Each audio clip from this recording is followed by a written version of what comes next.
This is a software and video review of the Nokia Lumia 900 on AT&T. The Lumia 900 is running Windows Phone 7.5, which is called Mango, and is the newest version of Microsoft's operating system, which includes multitasking and a number of other features. So in terms of the basic operating system, it's really easy to set up and really easy to use, and you can add multiple email accounts and sync them all together really easily just by adding your new account and selecting which type it is, and it all merges together in one email account. Plus, it automatically pulls in all your Facebook contacts and Twitter contacts and syncs it with your current contacts, so all the profile pictures are up to date, and it's really easy to add in other accounts and they all sync together perfectly, and they'll merge your contacts into one so that it's not ever confusing.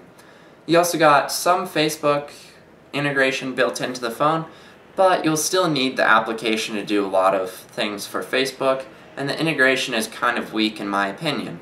You also have Twitter integration, but the Twitter integration is even weaker because it lacks any direct messaging and other support, and you can't really do much with the Twitter integration, so you'll have to find an app for that too. Nevertheless, Windows Phone 7.5 is really easy to use, especially for newcomers. Some of the complaints, however, is the lack of a notification system where you can actually view your past notifications, because they only show up once and then they never show up again, and then you'll definitely miss out on some of the important things, especially if you don't have something pinned on your home screen. So you'll really find yourself missing out on some things, and for example, Page Once may send you an update about an upcoming bill you have to pay, but you never get notified about it because it notifies you in the middle of the night, and then your notification, poof, disappears. Also, live tiles can be a little pain because developers can only update those every 30 minutes, which means that they're not that up to date, they're not live. Why call them live tiles? So, live tiles can be useful for some things, but not everything. Nevertheless, Nokia has some special apps like Nokia Drive here, which is a free turn-by-turn navigation software, and it works really well. We tested this on the Nokia Lumia 800, and it was extremely responsive and as good as a standalone GPS unit. Plus, now it supports offline maps, so you don't even need a data connection, and it's so snappy.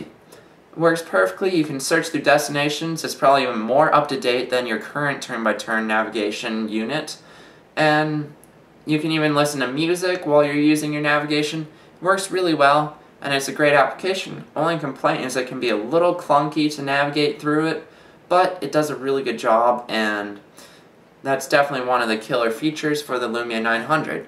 Otherwise, they have Nokia Transit, which is for finding bus routes and public transportation, but they don't have any transportation routes for the city I'm in, and if they don't have any for the city you're in, that's kind of useless too.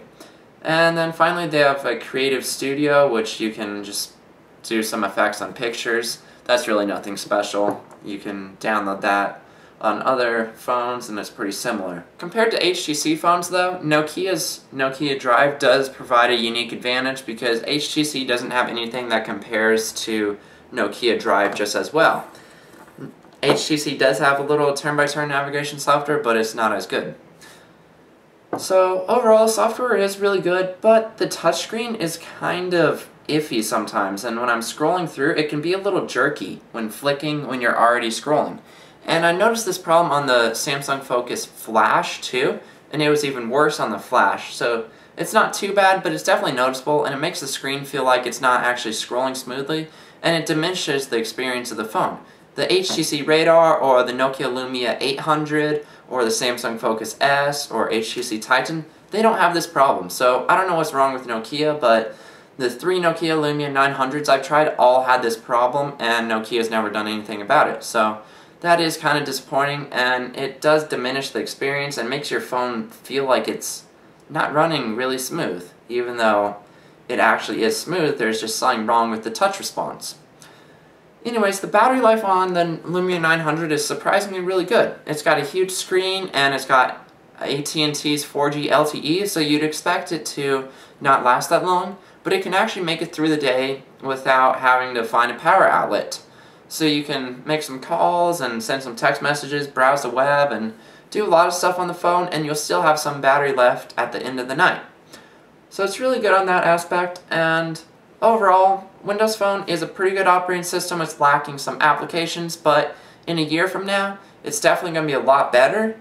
And Nokia is always really great about delivering software updates, so you should be in really good hands with the Nokia Lumia 900.